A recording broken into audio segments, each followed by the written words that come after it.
বিরূপাক্ষ বিশ্বাস এবং অভিক দেব একজনকে সকাল 9টা বেজে 50 মিনিট থেকে এবং আরেকজনকে দুপুর 1টা বেজে 50 মিনিট থেকে দীর্ঘ জিজ্ঞাসাবাদ চলছে সিবিআই এর তরফে। সরাসরি সুকান্ত মুখোপাধ্যায় আমাদের প্রতিনিধি রয়েছেন।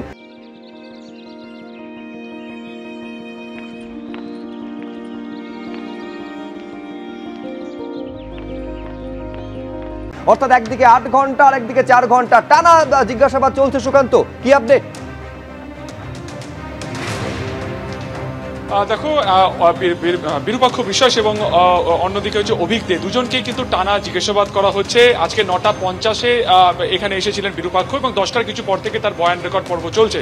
অন্যদিকে তার কিছু পরে অভিক দে এখানে আসেন এবং দুটোর কিছু পরে তাকে জিজ্ঞাসাবাদ করা হয়। মূলত আজকেই দুজনকে ডাকার নেপথ্যে কারণ হিসেবে যেটা সিবিআই আধিকারিকেরা বলছেন যে একটি ভাইরাল ভিডিও প্রসঙ্গে, এই ভাইরাল ভিডিওতে দেখা গেছে যাদেরকে ঘটনাস্থলে উপস্থিত ছিলেন তাদের আইডেন্টিফিকেশনে কাজ চালানো হচ্ছে। সিবিআই আধিকারিকদের এই মুহূর্তে তথ্য প্রমাণ লোপাটের যে অ্যাঙ্গেলটি রয়েছে সেটাকে তারা বেশি করে ফোকাস তারা করতে চাইছেন। তার কারণ হচ্ছে এই তথ্য প্রমাণ লোপাটের ক্ষেত্রেই তারা যেটা বুঝতে চাইছেন যে এর মারফতই মূল ঘটনাতে কারা যুক্ত থাকতে পারে তাদের একটা আভাস মেলা সম্ভব। এই তথ্য প্রমাণ লোপাটের ক্ষেত্রে তারা দেখেছেন যে এই ভাইরাল ভিডিওতে অনেকেই যারা রয়েছেন যারা এই হাসপাতালের সাথে সরাসরি যুক্ত নন বা এখানকার তারা চিকিৎসকও ছিলেন না। তাই যারা চিকিৎসক ছিলেন অথচ সেখানে উপস্থিত ছিলেন তাদের একটি তালিকা বানানো হচ্ছে।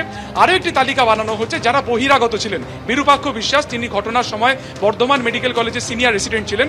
অন্যদিকে অভিক দে তিনি এসএসকেএম হাসপাতালে ছিলেন। ফলত কোন পরিপ্রেক্ষিতে কোথা থেকে খবর পেয়ে কার নির্দেশে তারা সেদিনকে ঘটনাস্থলে ছিলেন বা হাসপাতাল চত্বরে পৌঁছেছিলেন এটা জানা জরুরি। দুজনের বিরুদ্ধে অভিযোগ যে দুজনই প্রাক্তন অধ্যক্ষ সন্দীপ ঘোষের ঘনিষ্ঠ।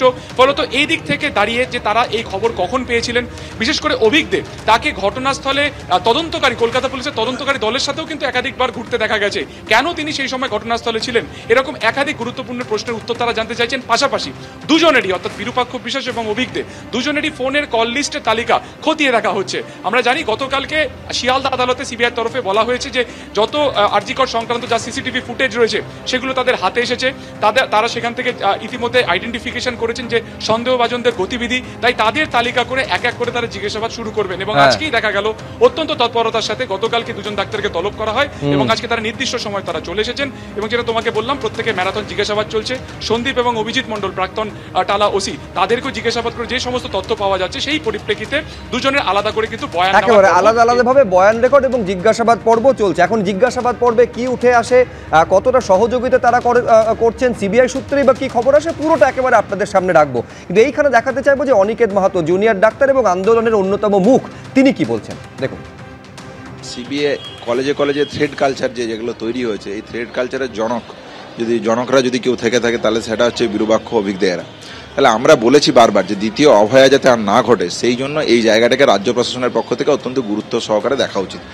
যদি এই গুরুত্ব সহকারে না দেখে তাহলে আমরা যেমন আংশিক আজ কাজকর্ম শুরু করছি সেখান থেকে কমপ্লিট শুরুতে আমরা যেতে পারবো না। প্লাস সিবিআই যে ইনভেস্টিগেশন করছে সেই তদন্তের জায়গা থেকে কে বা কারা দোষী এই জায়গাটা সুস্পষ্টভাবে উঠে আসা উচিত।